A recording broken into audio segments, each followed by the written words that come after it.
ગોધરા રમખાણો અને આ corona virus, આ ત્રણેય ઘટનાએ આપણને અંદરથી હચમચાવી નાખ્યા છે. સર્જક નિસ્બતથી કેટલું ઝીલાયું અને કેટલું ભવિષ્યમાં ઝીલાશે એ તો કાળ દેવતા જ નક્કી કરશે. હું એક બે વાત કરી અને વાર્તાની મૂળ ટેક્સ્ટ પર આવું. લોકડાઉનના સમય દરમિયાન ઘણું બધું વંચાયું, થોડું લખાયું પણ ખરું, પણ એક પ્રકારનો ભય સતત જળુંબતો રહેતો હતો. હજી એ છે. જો કે વિજ્ઞાને આપણને દુનિયાનું જે રિયાલિટી મોડેલ આપ્યું છે એમાં આપણા ઈશ્વર વિશેના ખ્યાલો એ આ બંને મહામારીએ આપણે કસોટીએ ચડી ગયા છે. એ સમયે સાહિત્ય વડે જગતને પામવાનો પ્રયત્ન કરી જોયો. એ વખતે હું જ્યારે પણ કંઈ વાંચતો ત્યારે કેટલાક બેઝિક પ્રશ્નો મારા મનમાં આવતા હતા. એની વાત કરું ત્યારે સમગ્ર વિશ્વ આ મહામારી સામે જજુમી રહી છે, ત્યારે હું કે કોઈ બીજું આમ સાહિત્યની કે કવિતાની વાતો કઈ રીતે કરી શકીએ? મને મનમાં થયું કે આપણે બીજું શું કરી શકીએ.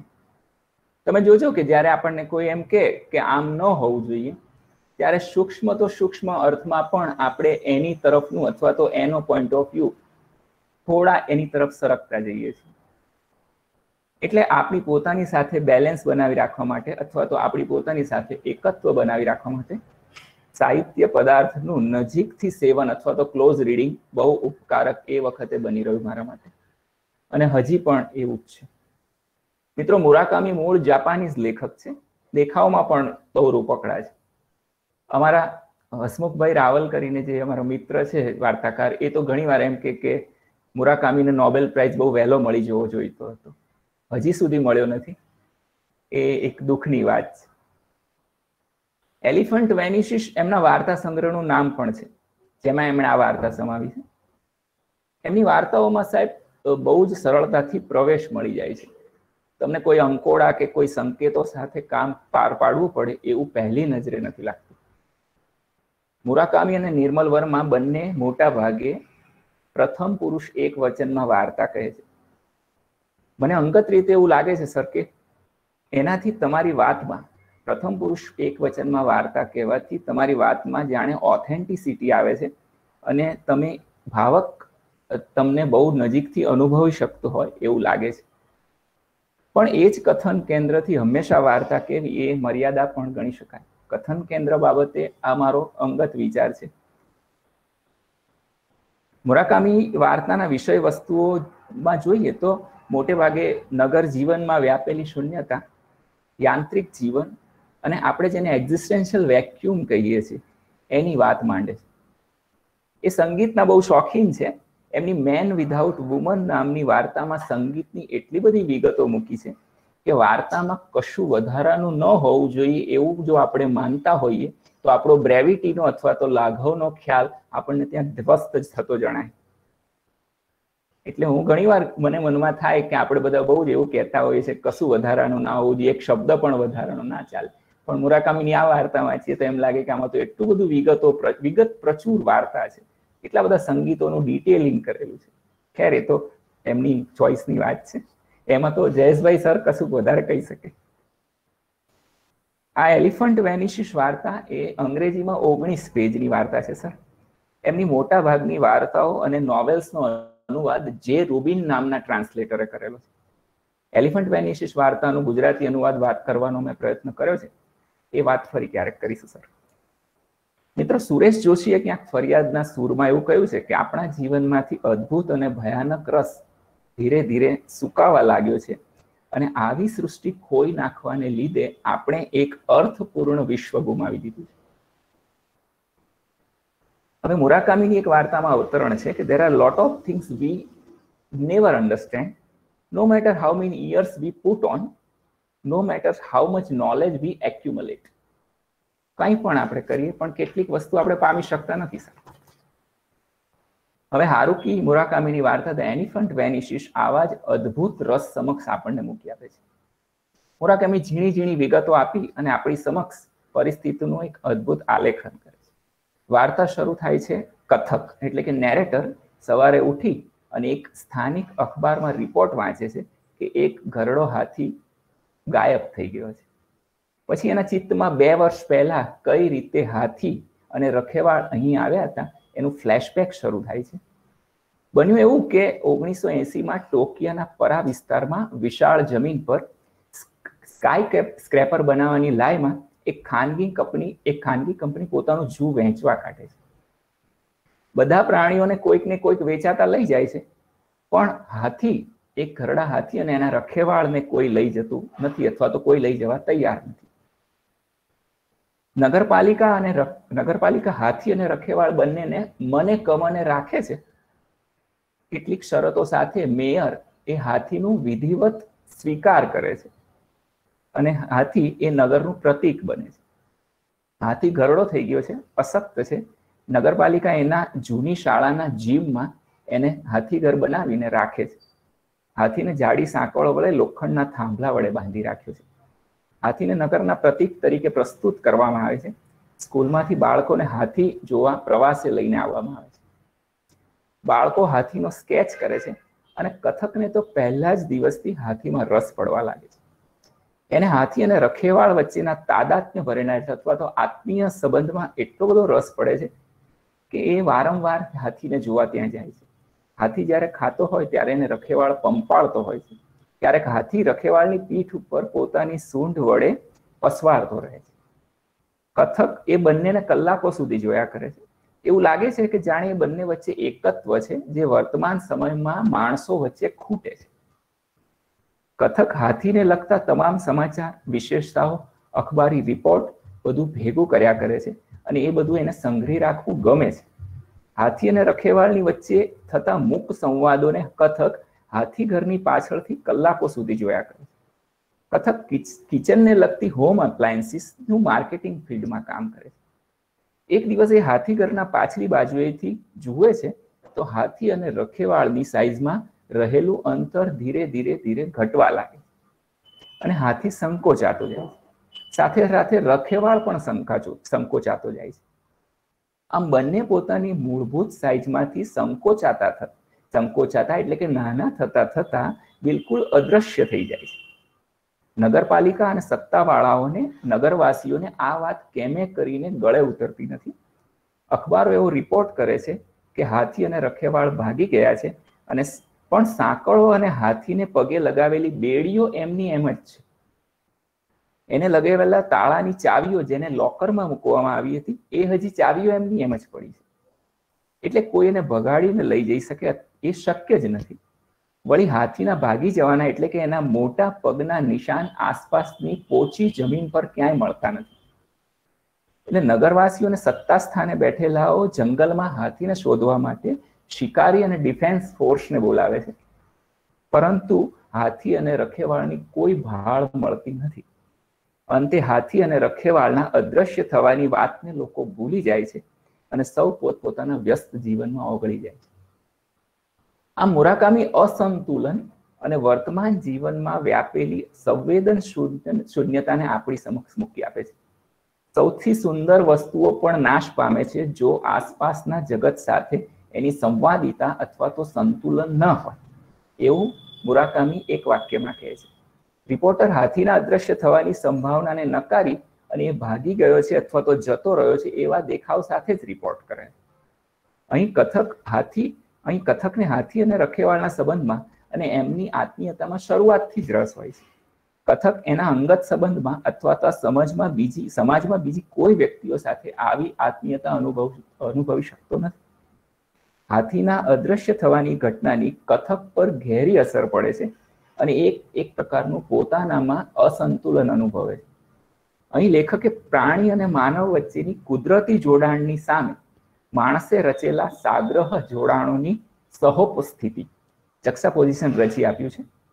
કથકે હાથી અને રખેવાળને અદ્રશ્ય થતા પોતાની સગી આંખે જોયા છે, પરંતુ એની વાત માનવા કોઈ પણ તૈયાર નથી. કથક રેસ્ટોરન્ટમાં બેસી અને એની સ્ત્રી મિત્રને હાથી અને રખેવાળ સંકોચાઈને કેવી રીતે ધીરે ધીરે અદ્રશ્ય થયા એ વાત કરે છે. પેલી મિત્રને હાથીમાં રસ પડે છે. એ હાથી કેવો હતો, કોઈને હેરાન કરતો હતો, એવા સામાન્ય પ્રશ્ન પૂછી અને એની સ્ત્રી મિત્ર કામ ચલાવે છે. પણ હાથી અદ્રશ્ય થવાની બાબતને એ ગંભીરતાથી લેતી નથી. એ જે પ્રતિભાવ આવે છે એ બહુ જ કેઝ્યુઅલ હોય છે, જેમાં આપણે દરેક વખતે રિસ્પોન્ડ કરતા હોઈએ છીએ. આલ્બર્તો મોરાવિયાની એક વાર્તામાં સર નાયકની ટ્રક વડે એક માણસ મરી જાય છે અને એના અપરાધ બોધની વાત એ એની પ્રેમિકાને બગીચામાં બેસીને સંભળાવતો હોય છે, ત્યારે પેલીનું ધ્યાન પોતાના રંગેલા નખમાં અથવા તો બીજે જ ક્યાંક ભટકતું હોય છે. મિત્રો, આપણા સૌના રિસ્પોન્સનું ઇન્ફ્રાસ્ટ્રક્ચર બદલાતું જાય છે એવું મને લાગે છે, એટલે રાધર રેઢિયાળ થતું જાય છે. અહીં વાર્તામાં નેરેટર આવો આગવો અનુભવ વાચકને નેરેટરનો આવો આગવો અનુભવ વાચકને અને એની સ્ત્રી મિત્રને પણ મૂંઝવે છે. એની મિત્રને આખી વાત વિચિત્ર અને ન માનવા યોગ્ય લાગે. એ આપણી વચ્ચે સમજણની ખાઈ કેટલી ઊંડી છે એ દર્શાવે છે. હાથી અને રખેવાળની સાઈઝ બદલાતા જવાની વાત કોઈ માનતું નથી. એ વાતથી કથકને પોતાના ઉપર જ શંકા જાગે છે અને વાર્તાને અંતે પોતાનામાં ખિન્નતા અનુભવે છે. વાર્તાના અંતમાં વાર્તાકાર કહે છે કે જે હાથી ગાયબ થઈ જવાની ઘટનાને સૌ કોઈ ભૂલી જાય છે. આપણી સામૂહિક ઉદાસીનતા એ વાસ્તવિકતાની ગતિશીલતાને જીરવી શકતા નથી. એટલે આપણે સૌ હંમેશા માની શકાય એવી અથવા તો સ્ટેટસ ક્વો અથવા તો જેસે થેની પરિસ્થિતિમાં જ જીવવાનું અથવા તો રહેવાનું પસંદ કરીએ છીએ. આવી રીતે હાથી અને રખેવાળ સંકોચાઈને અદ્રશ્ય કઈ રીતે થઈ શકે એનો કોઈ પ્રતીતિકર ઉત્તર આપણને વાર્તામાં મળતો નથી. મિત્રો, આ વાર્તા સંદર્ભે હું 2-3 વાત મૂકવા માંગુ છું કે અહીં હાથીને જે રીતે જાડી સાંકળો વડે બાંધી રાખવામાં આવે છે એ આપણે જોઈ શકીએ કે માણસે પ્રકૃતિ ઉપર જે પ્રભુત્વ જમાવવાની કોશિશ કરી છે એ જાડી સાંકળો અને બેડીઓ તોડ્યા વગર, ખોલ્યા વગર ચૂપચાપ હાથીનું સરકી જવું અથવા તો અદ્રશ્ય થઈ જવું એ જાણે આપણી સત્તામાં કોઈક ને કોઈક જગ્યાએ ગાબડું પડ્યું છે એવું લાગે છે મને. સર, મને આ વાર્તામાં લાગે છે કે લેખક આપણી આસપાસ વ્યાપેલા અસંતુલનની વાત કરે છે. છાપાના રિપોર્ટરો અને એમની ઘટના પરત્વેની ઉદાસીનતા, નગરપતિ અને નગરજનો વચ્ચે પણ કોઈ સંતુલન નથી, કથક અને એની મિત્ર વચ્ચે પણ કોઈ સંતુલન નથી, કથક અને એની કિચન એપ્લાયન્સીસમાં એનું કામ છે એ વચ્ચે પણ કોઈ સંતુલન નથી. આમ ઘણા બધા ઇમ્બેલેન્સીસ લેખકે મૂકી આપે છે. આ બધા ઇમ્બેલેન્સીસની વચ્ચે હાથી અને એનો રખેવાળ 2 જણ એવા હતા કે જેમની વચ્ચે એકત્વ હતું, તાદાત્મ્ય હતું. આપણા સમયમાં જે કંઈ ઘટે છે અથવા તો આપણે જે નથી પામી શકતા એ છે આ એકત્વ, એનો અભાવ. એટલે આપણે એને એક પ્રકારની વિસંગતિ પણ કહી શકીએ. આપણે કોઈ પણ રીતે એકબીજા સાથે જોડાઈ શકતા નથી. ફરી એકવાર આપણે સુરેશ જોશીને યાદ કરીએ તો સુરેશભાઈ અસંગતિના મૂળ આ 3 જગ્યાએ જુએ છે કે આપણી આસપાસ જે કંઈ બની રહ્યું છે એ બધું આપણે આત્મસાત કરી શકતા નથી. આપણે સતત અધૂરપ અનુભવીએ છીએ અને એમાંથી આ અસંગતિ જન્મે છે. બીજું, આપણે જે ભાષા સાથે પનારો પાડીએ છીએ એ ભાષા હંમેશા નિકટ જાય છે. ભાષા એ પ્રોક્સિમિટી છે. આપણે જે કંઈ કહેવું છે એ સંપૂર્ણપણે કહી શકતા નથી, એટલે એ પણ આપણી એક અસંગતિનું કારણ બને છે. અને ત્રીજું, સુરેશભાઈ કહે છે કે આપણે જે કંઈ પામવા ઈચ્છીએ છીએ એ પામીને જ્યારે હાશ કરીએ ત્યાં મૃત્યુ અચાનક ત્રાટકે છે અને એ આપણી અસંગતિની ચરમસીમા બની જાય છે. મિત્રો, આ વાર્તા ઇમ્બેલેન્સની હોય આપણી સૌની અસંગતિની પણ બની જાય છે. હવે આપણે જે કોઈ ક્રિએટિવ આર્ટ ફોર્મ સાથે કામ પાડીએ છીએ સર, એમાં આપણે શું કરીએ છીએ? મને એવું લાગે છે કે આપણે કોઈ ને કોઈ પ્રકારે સંતુલન બનાવવાની કોશિશ કરીએ છીએ. આપણે જ્યારે કોઈ અસંતુલનની વાત કરતા હોઈએ વાર્તામાં, ત્યારે પણ સૂક્ષ્મતમ અર્થમાં તો આપણા મનમાં એ અસંતુલનમાં સંતુલન સ્થપાય એવી અપેક્ષા જરૂર હોય છે. એટલે વિલિયમ ડિલ્થીની મેં હમણાં જયેશભાઈ સાથે વાત કરી કે સાહિત્ય કૃતિ વડે મનુષ્ય જીવનના જે અનુભવ થાય છે એને વિલિયમ ડિલ્થી એ શ્રેષ્ઠ આવિષ્કાર ગણે છે. મિત્રો, હવે આપણે કોઈ વિવેચન વડે કૃતિને ખોલી આપવાની જ્યારે વાત કરતા હોઈએ ત્યારે આપણે કૃતિ પાસે એટલા માટે જઈએ કે એમાં રહેલી છલનાઓ ઉઘાડી પડી જાય. નવ્ય વિવેચન તો સર એવું કહે છે કે આપણે એટલા માટે જવું જોઈએ કે એમાં રહેલા મૂલ્યોને આપણે પ્રગટ કરી શકીએ. અહીં જે કૃતિમાં મૂલ્ય પ્રગટ થાય છે એ છે હાથી અને રખેવાળ વચ્ચેનું તાદાત્મ્ય અથવા તો એકત્વ. કોઈ પ્રાણી અને રખેવાળ વચ્ચે આવું એકત્વ હોઈ શકે એવું આપણો ઉપયોગિતાવાદી સમાજ માની શકતો નથી. સંબંધોમાં કેટલાક ગોઠવી દીધેલા ચોકઠામાં કોઈ પણ સંબંધ વ્યાખ્યાયિત કરી શકાય છે એવું આપણે ધીરે ધીરે સૌ માનતા થઈ ગયા છે. હાથી અને રખેવાળ અદ્રશ્ય થવાની ક્ષણ એ વાર્તાની અનુભૂતિ ક્ષણ છે અથવા તો પ્રેગ્નન્ટ મોમેન્ટ છે. મને એક બીજી વાત સૂજી સર કે વાર્તાકાર જો કદાચ એવું પણ માનતા હોય કે બે વ્યક્તિ કે સજીવો વચ્ચે તાદાત્મ્ય છે, એ અહીં આ કેલસ અથવા તો નઠ્ઠર જગતમાં જીવી શકે નહીં, એટલે એ અદ્રશ્ય થઈ જાય છે. અને એ અદ્રશ્ય થઈ જાય એમાં જ એ શ્રેયસ્કર છે અથવા તો એમાં જ એની સફળતા અથવા તો સાર્થકતા છે. આ બધા મારા ઇન્ટરપ્રિટેશન છે અથવા તો મારું મંતવ્ય છે. લેખકને શું અભિપ્રેત છે એ મને ખબર નથી. મિત્રો, આમ જુઓ તો વાર્તામાં શું બને છે? કશું જ નહીં. હાથી અને રખેવાળની અદ્રશ્ય થવાની એક અસાધારણ ઘટના, ચમત્કારિક ઘટના, કે જે કંઈ કહો તો. એટલે પણ વાર્તાને મુરાકામી ધીરે ધીરે વિગતો આપીને રસાળ શૈલીમાં આપણને સંવેદન ખૂબ નાનું અથવા તો એવું આપણે જેને નગણ્ય કહી શકીએ એવું છે, છતાં એટલી રસાળ શૈલીમાં મુરાકામીએ વાત કરી છે કે એ લાંબા સમય સુધી આ વાર્તા તમારા ચિત્તમાં ઘુમરાયા કરે. હવે મને એક પ્રશ્ન થાય છે સર કે આપણે કૃતિનું કોઈ પણ કૃતિનું અર્થઘટન શા માટે કરવું જોઈએ? એને આપણે અખિલાઈમાં ના, એની અખંડતામાં ના માણી લેવી જોઈએ. હું અસંગતિનો અથવા તો એવો કોઈ પણ પ્રીકન્સીવ્ડ ખ્યાલ લઈ અને આ વાર્તાનું કંઈ પણ નાનકડું એવું પણ અર્થઘટન કરું તો એની સાથે બીજી જે સંભાવનાઓ છે અર્થઘટન કરવાની, એ ના મરી જાય. એટલે કૃતિને પામવાનો અર્થ એટલે મારા માટે ખંડ ખંડમાં કરીને અર્થઘટન નહીં, પરંતુ એક અખંડ રસાનુભૂતિ અથવા તો રસાનુભવ. Thank you very much sir. આપ સૌએ મને સાંભળ્યું તે બદલ હું આપનો ખૂબ ખૂબ આભારી છું. Thank you Vijaybhai. તમે બહુ જ ટૂંકમાં અને છતાં પૂરેપૂરી સઘન રીતે વાર્તાના જે સ્તરો હતા અને વાર્તાના જે રસકેન્દ્રો હતા એને વિશે અમને વાત કરી. હવે આપણી પાસે સમય છે એમાં આ વાર્તા વિશે અને વાર્તા કળા વિશે ચર્ચા કરવા માટે આપણે આ કાર્યક્રમને ખુલ્લો મૂકીએ. દિલીપભાઈ અને જયેશભાઈ થી આપણે આપણી આ ચર્ચા શરૂ કરીએ. બંને મિત્રોના પ્રતિભાવ સાંભળીએ અને પછી વિદ્યાર્થી મિત્રોએ કંઈ કહેવું હોય તો એ લોકો કહી શકે. જેમણે વાર્તા વાંચી છે એ લોકો પણ આમાં સમાંતર ચર્ચામાં ક્યાંક કોઈ પ્રશ્ન કોઈને વાંચતી વખતે થયો હોય, તમારી વાતમાંથી કદાચ કોઈને કંઈ પૂછવા જેવું લાગ્યું હોય તો એ કરે.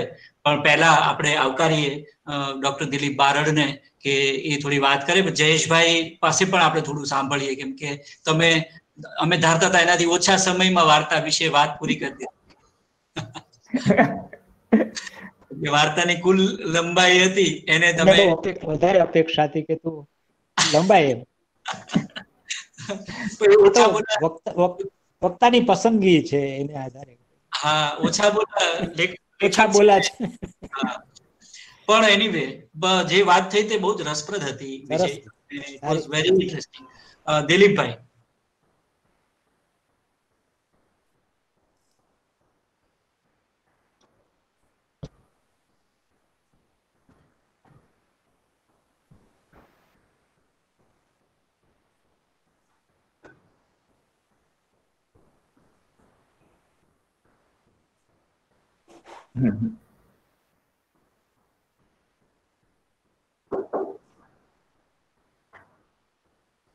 હા હા.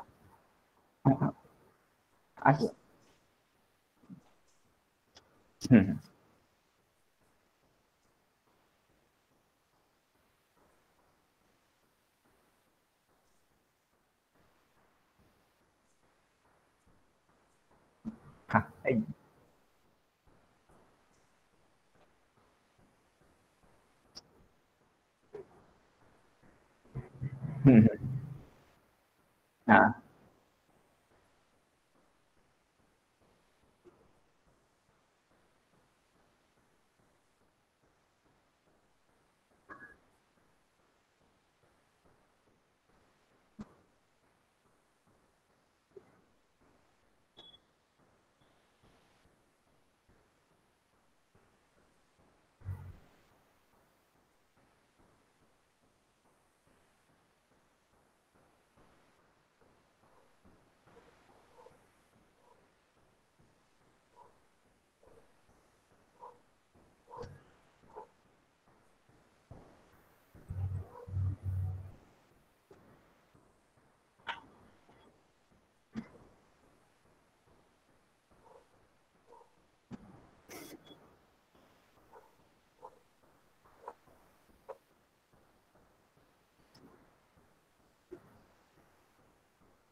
हम्म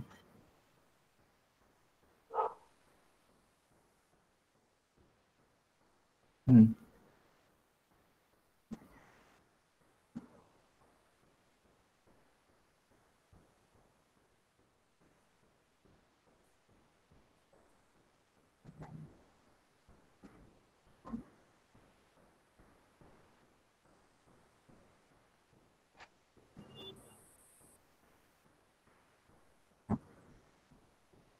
हम्म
हम्म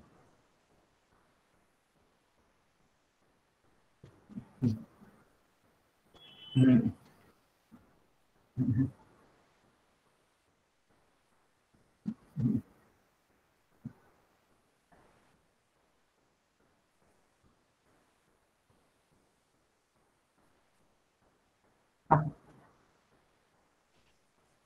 हाँ, नहीं नहीं, टेक योर ओन टाइम, ठीक है। हाँ,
થેન્ક યુ દિલીપભાઈ.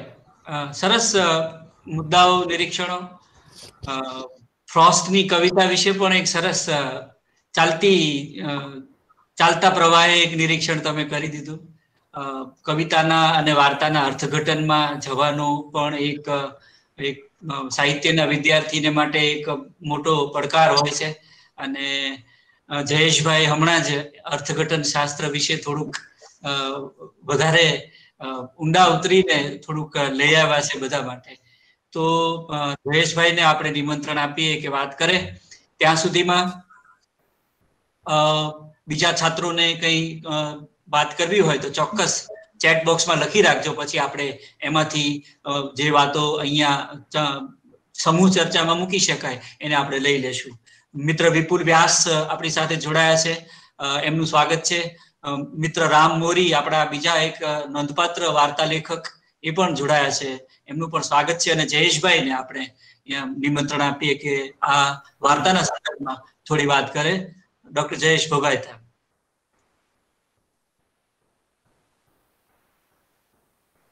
વિજયની વાત હું સાંભળતો હતો ત્યારે એક શિક્ષક તરીકે સાંભળતો. એટલે બે પ્રશ્ન મને થાય કે જો હું વર્ગમાં આ વાર્તાની ચર્ચા કરું તો કઈ વાત પહેલા મૂકું. પહેલી વાત તો એ કે આ વાર્તા કયા વર્ષમાં લખાય, સમય કયો છે. વિદ્યાર્થીને એ ખ્યાલ આવે કે આ વાર્તાનું લેખન વર્ષ કયું છે અને આ વાર્તાની પૃષ્ઠ સંખ્યા કેટલી છે, કેટલી લાંબી વાર્તા છે, કેટલા પાના છે. કારણ કે હમણાં જે દિલીપભાઈએ કહ્યું એ વાત સાંભળતા સાંભળતા મને હેમિંગવે યાદ આવી ગયા કે મહાભારતનું સત્ય એટલે કે જીવનનું બૃહદ સત્યનું આલેખન કરવા માટે મહાભારત લખાયું. એવી જ રીતે બહુ સુંદર રીતે એક ટૂંકી વાર્તા પણ જીવનનું બૃહદ સત્ય આલેખી શકે, એટલી સક્ષમ ટૂંકી વાર્તાનું સ્વરૂપ છે. તો વિજય, આ વાત તારે, કારણ કે વિદ્યાર્થીઓ પણ આમાં જોડાયેલા છે આ આખી ચર્ચામાં, તો આ એક મુદ્દો મને આવ્યો કે એનું વર્ષ કયું છે, એની પૃષ્ઠ સંખ્યા કઈ છે. હવે જરા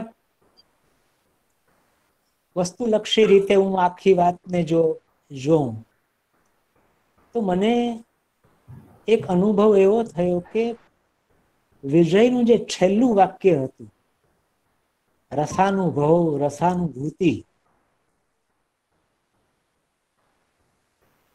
મને એની અપેક્ષા કે એ કલાકૃતિ છે. સૌથી પહેલા તો કલાકૃતિ તરીકે તમને કેટલો આનંદ કેવી રીતે આપ્યો વાર્તાકાર, એ બહુ મહત્વની વસ્તુ છે. અને જ્યારે આપણું ધ્યાન કલાકૃતિ અને કલાકૃતિને કલાકૃતિ બનાવનાર ઘટકો તરફ જ્યારે કેન્દ્રિત થાય ત્યારે એની બધી નાની નાની બારીક વાતો ઉપર આપણું ધ્યાન, વિશેષ ધ્યાન કેન્દ્રિત થાય. વિજયના પક્ષે એવું બન્યું, મારું એવું વાચન છે, એવું રીડિંગ છે કે હમણાં એ વેસ્ટર્ન ફિલોસોફી વધારે વાંચે છે.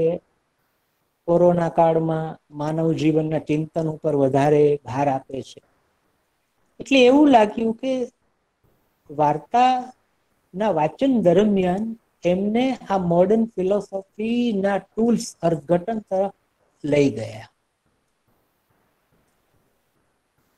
એટલે એ મર્યાદા નથી, પણ એ એમની પોતાની પસંદગી છે.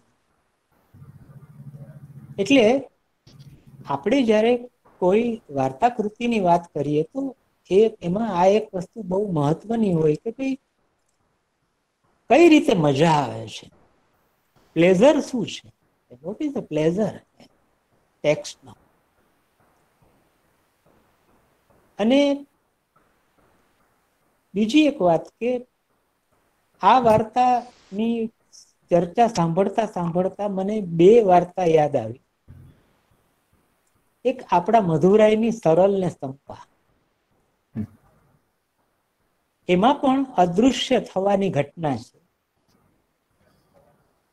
એવી જ રીતે યાદ આવી કાફકાની મેટામોર્ફોસિસ, જેમાં રૂપાંતરની ઘટના છે. અહીં રૂપાંતર નથી, અહીં અદૃશ્ય છે. અને વિજય જે આખી વાર્તાનું જે થેમેટિક સેન્ટર જે પકડીને એક શબ્દ એમણે જે વાપર્યો, એક સંજ્ઞા વાપરી, અસંતુલન. કથકની બાબતમાં ઘણી બધી ચર્ચાઓ થઈ શકે. હમણાં દિલીપભાઈએ કહ્યું કે ફર્સ્ટ પર્સન નેરેશન છે, એમાં આપણે એ કથક ઉપર બધો વિશ્વાસ મૂકી દેતા હોઈએ છીએ ને જ્યાં લઈ જાય ત્યાં આપણે જતા હોઈએ છીએ. આ વાર્તા સંદર્ભે મને એવું લાગે છે કે કથક ફર્સ્ટ પર્સનમાં છે, પણ એ ખરેખર તો આ વાર્તાનો એક બહુ જ મહત્વનો ભાગ છે. અને કદાચ મને એવું લાગે છે કે આ કથકની જ વાર્તા છે. હાથીનું અદૃશ્ય થઈ જવું, હાથી અને એના રખેવાળનું અદૃશ્ય થઈ જવું, એ ઘટના છે. અને એ ઘટનાની કથકના ચિત્ત ઉપર જે અસર પડી અને એને કારણે જે વ્યાપારો સર્જાયા, એને કારણે આ વાર્તા મારી દ્રષ્ટિએ આ ક્ષુબ્ધ થયેલા કથકના પોતાની એકલતા, પોતાની શૂન્યતા, પોતાની વ્યવહાર જગત તરફથી મળતી નિરાશાઓ, સંક્રમણહીનતા, સંવાદહીનતા, એના ઉપર જે અસર છે એ હાથી અને રખેવાળ નિમિત્તે પોતાની જ વાત કરે. તેમ છતાં મને આનંદ એ થયો કે એક આવા, મેં તો આ વાર્તાકારને વાંચ્યા જ નથી, દઝાઈ ઓસામુને વાંચ્યા છે, કાવાબાતાને વાંચ્યા છે, પણ આ વાર્તાકાર અને વાર્તા બંને મારે માટે બહુ જ અજાણ્યા હતા. અને આ નિમિત્તે સરસ રીતે ક્યાંય પણ લંબાણ કર્યા વિના આખી વાતને મૂકી આપી, તો એ રીતે મારો આનંદ વ્યક્ત કર્યો. Thank you sir, thank you very much sir. Thank you Jayeshbhai. બીજા વિદ્યાર્થી મિત્રોને કોઈને? મિત્રો, તથાપી નામનું એક સામયિક આપણે ત્યાં ચાલે છે. એ સામયિકના સંપાદક તંત્રી જયેશભાઈ છે. અને સામગ્રી જુદી રીતે અને જુદા પ્રકારની સામગ્રી પ્રગટ કરવાનો એમનો એક પ્રતિજ્ઞાબદ્ધ એવો એક ધારો પ્રયત્ન છે. અને વિજયભાઈની વાર્તાઓ પણ એને કારણે એમના સામયિકમાં સરસ રીતે ઝીલાય છે. કેટલીક એવી વાર્તાઓ છે કે કેટલાક સામયિકો સ્વીકારે નહીં, ટેમ્પરામેન્ટલી કેટલાક હિંમત ન કરી શકે એવી વાર્તાઓ. તો તથાપી એ રીતે ખુલ્લું છે કે તો પણ લાવો. પણ વાર્તાની જે ચર્ચા થાય છે એમાં કેટલાક મિત્રોએ પર્યાવરણ વિવેચન વિશે પ્રશ્ન કર્યો છે. અને વિજયભાઈએ એમની વાતમાં એક સંકેત આ કરેલો. બીજું, જયેશભાઈએ જે કીધું કે આ વાર્તા કેટલા પૃષ્ઠની છે એ પણ વિજયભાઈ બોલ્યા હતા, એટલે આપણે કદાચ હોઈએ, પણ it was mentioned in his talk. બીજા કોઈ મિત્રોને કોઈ પ્રશ્ન હોય? Through this story, somewhere author described our real situation and inner emotions. Okay, Nidhi, thank you. પ્રતીક્ષાબેન પણ કહેતા હતા કે વિવેચન તો બધી રીતે થઈ શકે, નવીનતા હોવી જોઈએ દૃષ્ટિમાં. તો તમારી આ ભાગીદારી છે એની અમે નોંધ લઈએ છીએ, અને તમારી વાત સાચી છે. યસ, કોઈ પણ દૃષ્ટિકોણથી તમે કોઈ કથાને જોઈ શકો. આ વાર્તાનો જે બીજો ભાગ છે ને, એના સંદર્ભમાં વિજય હજી થોડીક વાત જો થઈ શકે ને, તો મને એવું લાગ્યું કે જે લેટર પોર્શન ઓફ સ્ટોરી છે, જેમાં એની પ્રેમિકા સાથેની વાતચીતથી જે શરૂ થાય છે, એ આખો જે ખંડ છે, એ ખંડ અને પછી એની પ્રેમિકા સાથેના સંબંધનો જે આખો ભાગ છે, એ સમહાવ હું થોડોક વધારે વાંચતો હતો. અચ્છા. એટલે હાથી અને હાથી સાથેના માણસના ગુમ થઈ જવાની પેરેલલ જે એક સમાંતર થ્રેડ ચાલતો હતો એ આ બે જણાનો હતો. અને મને એવું લાગતું હતું કે કદાચ આ જે એની સાથીદાર છે એ પણ ક્યાંક ગુમ થઈ ગઈ છે. અને એટલે હું એવી એક ચીલાચાલુ અર્થઘટન પ્રવૃત્તિ કરતો હતો. ના, એવું નથી સર, તમે એવું ના કરી શકો. એટલે મને એ રસ હતો કે એ બે જણાના રિલેશનના જે સંકેતો છે આખી વાર્તામાં, કેમ કે મને યાદ છે ત્યાં સુધી પછી શી ઇઝ લોસ્ટ સમવેર. હા હા, પછી એ બંને વચ્ચેના પ્રત્યાયન સમાપ્ત થઈ જાય છે. હા, એટલે હવે એ આખો ભાગ જે છે એ ભાગને હું જક્સાપોઝ કરું છું તો મને રસ પડે છે, ઇન્ટરપ્રિટેશનમાં રસ પડે છે. એટલે મને એ જાણવા, મને એ જોવું છે કે તમે કેવી રીતે વાંચ્યો, એ લોકોના રિલેશનશિપને તમે કેવી રીતે જોયા. એટલે સર, મેં એ બંને જણા જ્યારે રેસ્ટોરન્ટમાં ભેગા થાય છે અને બંને જણા શરાબ પીતા હોય, પછી એ બંને વચ્ચેના જે આ એકબીજાની વાત ન સમજી શકવાની જે આખી પ્રોસેસ છે ને, એ ત્યાંથી સર પછી મેં આગળ મારા અત્યારે જે વાત કરવાની હતી એમાં કરીને, એટલે કદાચ હું એ ચૂકી ગયો હોઈશ. પણ જો તમે એને સઘન રીતે હમણાં છેલ્લે વાંચી હોય તો તમે કઈક વાત કરો. ના, એટલે વાંચતી વખત મારું પહેલું રીડિંગ હતું સવારમાં, હું તમે મોકલેલું ટ્રાન્સલેશન વાંચતો હતો. તો એક જગ્યા એવી આવી કે જ્યાં વાંચનાર તરીકે મને પછી એમ થયું કે હવે તો કંટાળો આવે છે થોડીક વાર એમ. બધું જ થાય. હા, એટલે પછી હું ટકી રહ્યો અને મેં વાર્તામાં આગળ વધ્યો હું, તો મને આ જે કાઉન્ટર પોર્શન છે ને એ વાર્તાનો, એમાં મને રસ પછી પડવા માંડ્યો. મને એમ થયું કે વાર્તાકારને ખરેખર ખાલી હાથીની અને માણસની જ વાત કરવી છે કે એને માણસ અને માણસની પણ વાત કરવી છે. હા હા, એટલે એ બંને વચ્ચે જે કિચન એપ્લાયન્સીસના કામમાં બંને જે કોઈ ને કોઈ રીતે રોકાયેલા છે, એ બંને કામ એ લોકોને કંટાળો આપતું હોય છે. તે છતાં એ બંને કંઈક ને કોઈક રીતે વાત કરે છે. ને પછી એ બંને જ્યારે રેસ્ટોરન્ટમાં ભેગા થાય છે ત્યારે કોલેજના દિવસોનું, પછી પોતે જે એપાર્ટમેન્ટમાં રહેતા હોય છે એમાં વધી ગયેલા ભાડા વિશે એવી ક્ષુલ્લક બાબતોથી એ બંને જણા એકબીજાને જોડી રાખવાનો પ્રયત્ન કરે છે. પણ હાથીના અદ્રશ્ય થવા વાળી વાત અને એ પછી જે માનસિક રીતે જે અસંતુલન, ખિન્નતા અથવા તો એ જે નેરેટર અનુભવે છે, પછી એની પ્રેમિકા સાથે એનો કોઈ ને કોઈ રીતે કોન્ટેક્ટ રહેતો નથી. અને પછી એ છેલ્લે એકલો હોય છે. એવું કહે છે કે પછી મારે છેલ્લા ઘણા વર્ષથી એની સાથે કોઈ વાત થઈ નથી. બાકી બંને એ જ્યારે રેસ્ટોરન્ટમાં ભેગા થાય છે ત્યારે આપણને એવું લાગે છે કે આ બંને વચ્ચે સંવાદ સ્થપાવવાની સ્થિતિ છે, પણ they are not able to do this. એટલે આખું માર્કેટિંગ વાળું જે ચિત્ર છે આખું એપ્લાયન્સીસ નું, એ બધું બહુ ફની છે અને એ ટિપિકલ પોસ્ટ મોડર્ન ફ્લેવરનું છે. હા, એવું છે સર. હા, સાચી વાત છે. એમાં પછી આપણને એ વાત કરે કે ભાઈ આમાં માઇક્રોવેવ ઓવન થી માંડીને બધી ઘણી બધી વાતો કરે છે. તો આપણને ઘણી વાર એવું લાગે, મને તો એવું લાગ્યું કે આની જરૂર નથી. તમે હોમ એપ્લાયન્સીસ ની વાત કરો, પછી એમાં માઇક્રોવેવ ની પણ વાત કરો ને બધું આટલું ડિટેલિંગ કરો, વિગતો આપો. તો મારા મનમાં સર એવો પેલો એક ખ્યાલ છે કે વાર્તામાં વધારાનું કશું ના હોવું જોઈએ. એટલે એવો હું ખ્યાલ લઈને આ વાર્તા વાંચું તો મને ક્યાંક ને ક્યાંક કોઈ વસ્તુ ખૂંચે એવું થાય સર. એક નિધિબેન નો પ્રશ્ન છે કે can you give more detail about relationship between elephant and his caretaker?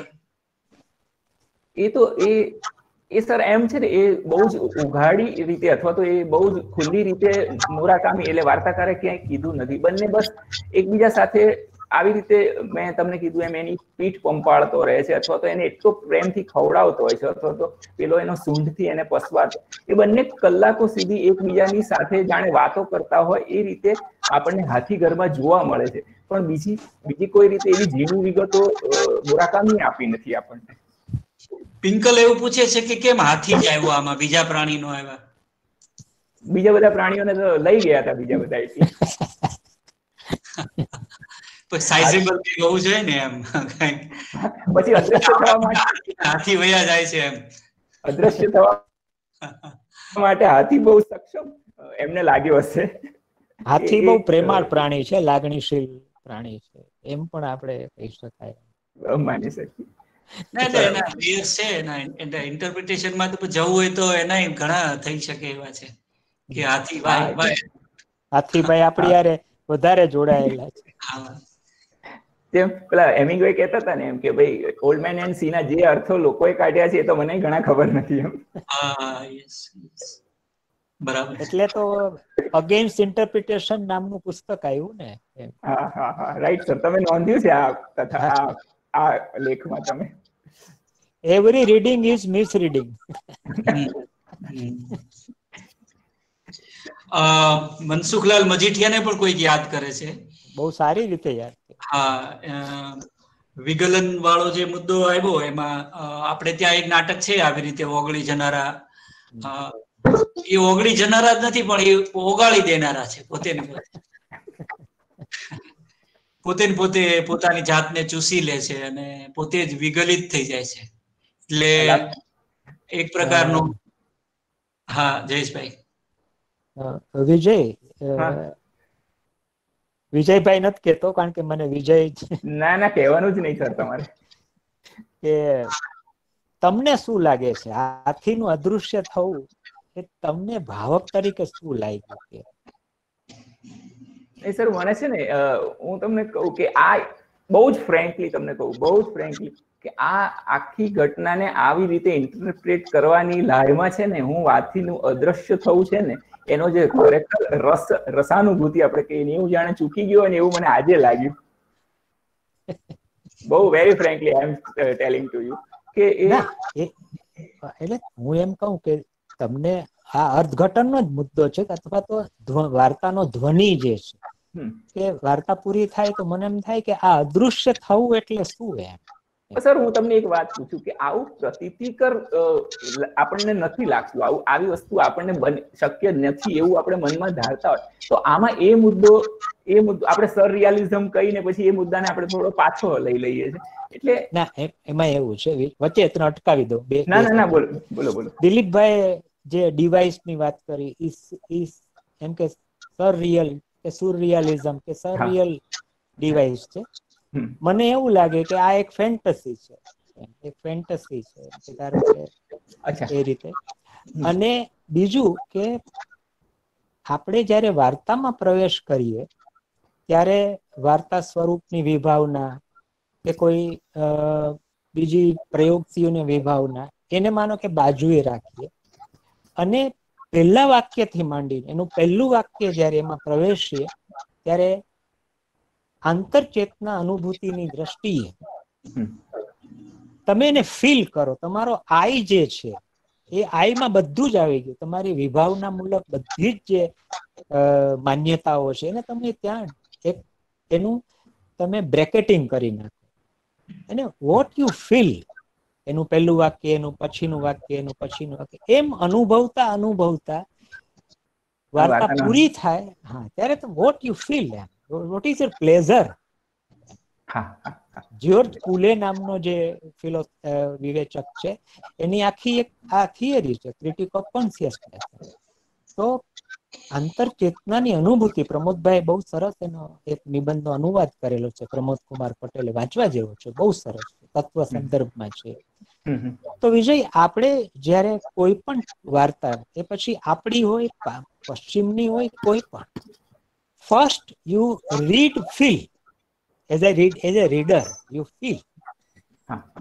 અનુભવ બહુ જરૂરી વસ્તુ છે કે આપણે શું અને આ બધી વાતો તમારી દિલીપભાઈની મહેન્દ્રની સાંભળતા મને અત્યારે એવું લાગે કે હાથીનું અદૃશ્ય થવું એ તો વાર્તાકારે એક પોતે ઊભું કરેલું એક નિમિત્ત છે. ખરેખર કથકના જીવનમાં જે ખાલીપો છે, જે શૂન્યતા છે એ વાત કહેવા માટે વાર્તાકારે પસંદ કરેલી આ એક ડિવાઇસ હાથીનું અદૃશ્ય. મેં સર ફેસબુકમાં આ વાર્તા વિશે જયારે લખ્યું હતું ને ત્યારે મેં એમ કીધું હતું કે ઘણીવાર સંબંધોમાં આત્મીયતા આવી રીતે વરાળની જેમ ધીરે ધીરે ઉડી જતી હોય છે. હા, એટલે એ જ એ કથકનો અનુભવ જે છે. મહેન્દ્ર એની પ્રેયસીની વાતનું લંબાણથી વાત કરી કે પ્રેયસી સાથે એમ તો અને મને વિચાર કરો કે તમને અમુક વસ્તુ યાદ આવે એની પાછળનું એક મનોવૈજ્ઞાનિક રીઝન હોય. મને સરળ ને શંપા કેમ યાદ આવી? શંપા નું અદૃશ્ય થવું એ આ જ છે કે તમને ફેર પડે છે જીવનમાંથી. જો તમે પ્રેમનું મૂલ્ય સમજતા હો તો તમને ફેર પડે છે, સમાજને ફેર નથી પડતો. હાથી ગયો તો ગયો, એમ શું છે. પણ જેને ફેર પડી જાય છે એને જ ફેર પડે, અને એનું મૂલ્ય જાણે છે એમ. કારણ કે એ હાથી અને રખેવાળ વચ્ચેની જે રિલેશનશિપ છે, એનો આત્મીય સંબંધ, નિર્વ્યાજ સ્નેહનું જે પ્રતીક છે એ ફીલ કરતો હતો. અને એ જ એને મળતું નથી જે શોધે છે. એટલે આવું કઈ કહી શકાય. Exactly sir, exactly. પણ સર હું એક વાત કરું કે મુરાકામીની વાર્તાઓમાં આવી સરરિયાલિઝમ અથવા તો આવી કોઈ વાત હોય એ સિવાયની અમુક વાર્તાઓ કે જેમાં બિલકુલ તો તમને બહુ જ સરળતાથી એની અંદર પ્રવેશ મળી જાય છે. તમને આમ તમે વાર્તાઓ વાંચીને મૂંઝારો અનુભવ એવું બિલકુલ નથી થતું. એનો મને પ્લસ પોઈન્ટ લાગે. આમાં એવું છે, એક વાર્તાકાર અનેક રીતે વાર્તાઓ લખતો હોય. ધારો કે મહેન્દ્ર છે, કેટલી રીતે વાર્તા લખે, ક્યાં પોસ્ટકાર્ડ અને ક્યાં બીજી વાર્તાઓ. ત્યાં હિન્દુલાલ ઇન્ટેલેક્ચ્યુઅલ, ત્યાં એની જરૂરિયાત હોય છે. એની જરૂરિયાત હોય છે કે મારે આ વાત કરવી છે તો હું આવી રીતે કરીશ તો બહુ સારી રીતે કરીશ. પહોંચી શકે. સાચી વાત. પોસ્ટકાર્ડમાં જે મહેન્દ્રને જરૂર પડી, એ જો ન હોત તો એ વાર્તા અપીલ ના કરત. એ જે એની અસરકારકતા છે, એટલે જે શોધ હોય છે વાર્તાકારની, એક શોધ, એમાંથી આ બધું આવતું હોય છે. એ શોધમાંથી નેરેટર અથવા તો જે રીતિ છે એ નિપજી આવતી હોય. બીજી એક વાત તમે કરેલી કે એટલી બધી સામગ્રી આવે એમ, પણ હું એમ કહું કે ભલે ભરચક સામગ્રી આવે, પણ એમાંની એક સામગ્રી ફંક્શનલ હોય છે, એક ઉપયોગી હોય છે ખરેખર. જયેશભાઈની આ વાત સાથે હું પ્રેમાનંદના દાખલાઓ દઈને સંમત થઈ શકું છું. પ્રેમાનંદને છે ને ગ્રોસ ડિટેલિંગમાં બહુ જ રસ પડે કથાકાર તરીકે. એટલે ઈ વનનું વર્ણન કરે તો એક આખું કડવું ભરીને વનનું વર્ણન કરે, અને એમાં એને થડકી દીધા હોય, આખા ખડકલા કરી દીધા હોય આખા. એટલે મારો એક રસનો વિષય છે આ ડિટેલિંગ, ગ્રોસ ડિટેલિંગ.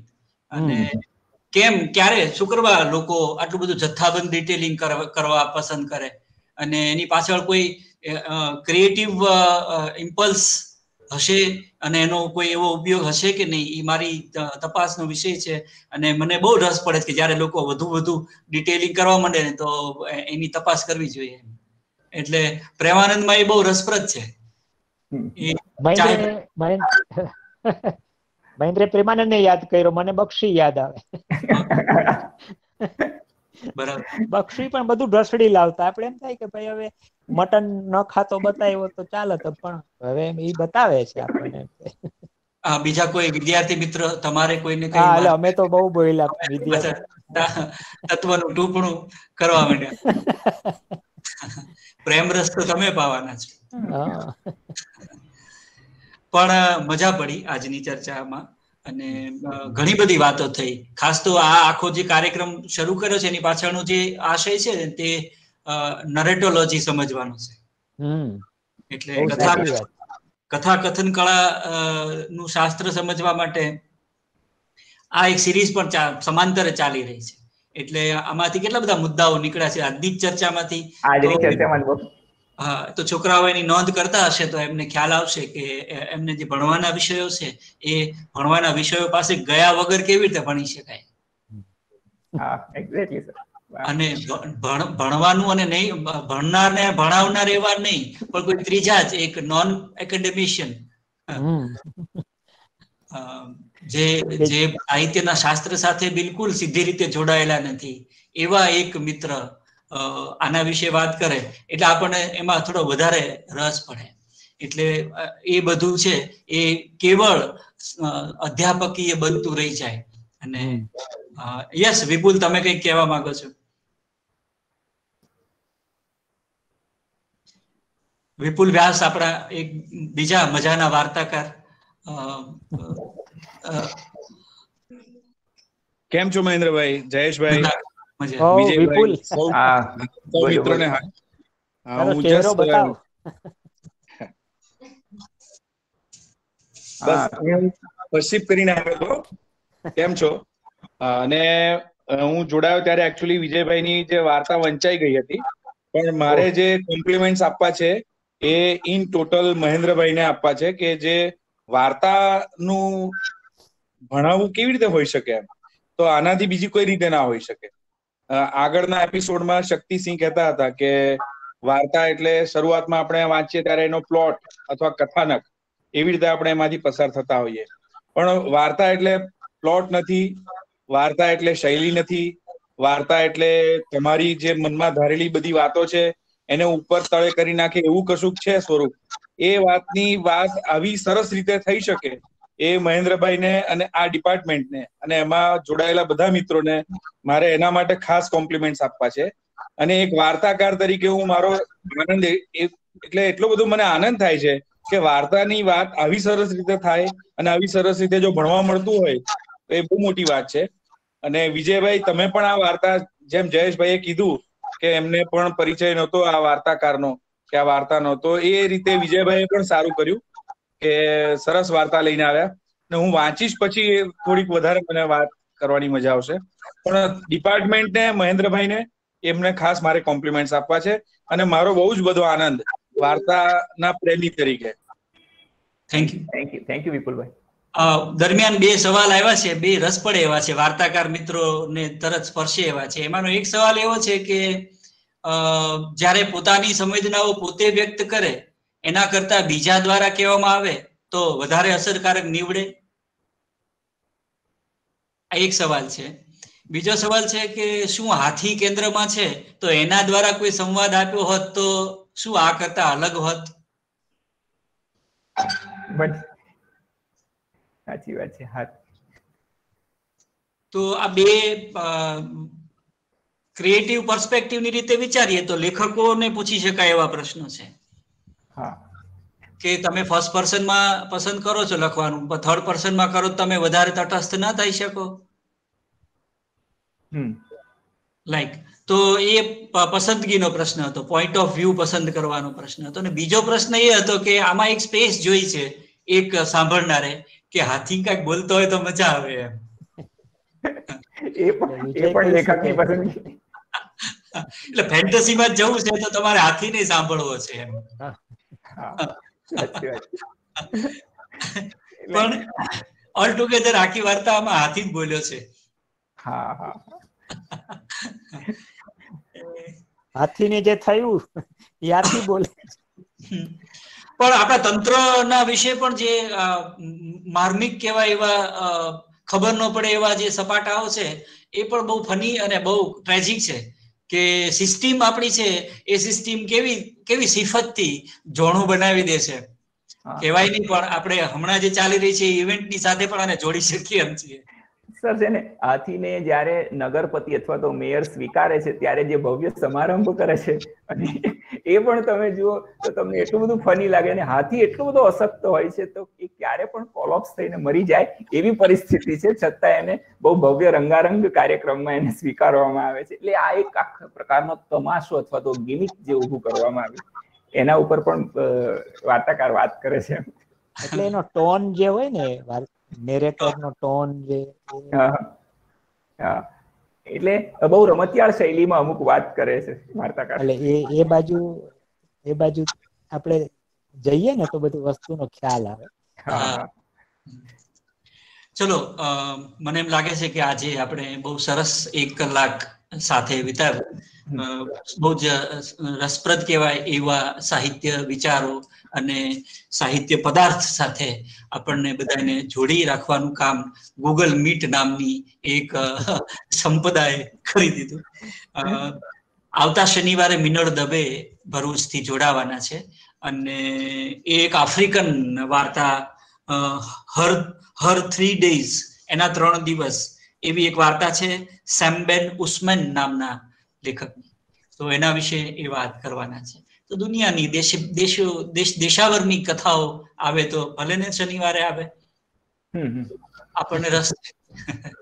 અને વાર્તા લખનારાઓ વાર્તા વિશે વાત કરે એમાં પણ એક વધારાનો એક ફાયદો છે કે વાર્તા લખતી વખતે જે કેટલાક પર્સપેક્ટિવ વાર્તાકારના પોતાના હોય એ વાર્તા વાંચતી વખતે પણ કામમાં લાગ્યા હોય અને એને કારણે થોડાક એવા નિરીક્ષણો વાર્તા લેખકો પાસેથી મળે જે કદાચ કોઈ સામાન્ય ભાવકથી છૂટી ગયા. એ રીતે પણ મને બધા સ્ટોરી રાઇટર્સ છે એમને પૂછવાનો રસ વધારે છે, apart from critics and teachers, કે તમે લોકો વાર્તા કેમ ઇન્ટરપ્રિટ કરો છો, તમે વાર્તા કેમ જોવો છો રાધર. તો આજનો આપણો આ કાર્યક્રમ બહુ સફળ રહ્યો મારી દ્રષ્ટિએ. અને વિજય ખોટા સંકોચ અનુભવતા હતા અને ખોટા ભય રાખતા હતા. એમણે એવું કશું કરવાની જરૂર નથી અને ફરીને એમને ગમતી વાર્તાઓ વિશે બોલતા રહેવાની એમને જરૂર છે. આજે સમગ્ર વિદ્યાર્થી ગણ વતી અને ભાવનગર વિશ્વવિદ્યાલય વતી હું ભાઈ વિજયનો હૃદયપૂર્વક આભાર માનું છું. ડોક્ટર દિલીપભાઈ બારડનો આભાર માનું છું. જયેશભાઈ આજે જોડાયા છે, બહુ આનંદની વાત છે, એમનો આભાર માનું છું. બીજા મિત્રો વિપુલ, રામ વગેરે મિત્રો જોડાયા છે. અમારા દિકપાલભાઈ અને વિપુલભાઈ પણ સાથે છે. અમે બધા ખૂબ આનંદપૂર્વક આજના આનંદને વધાવીએ છીએ અને તમારો આભાર માનીએ છીએ.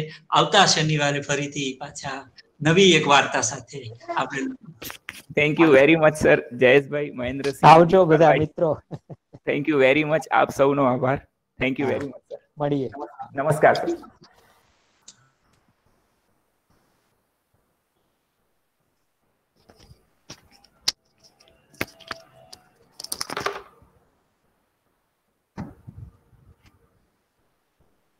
Good.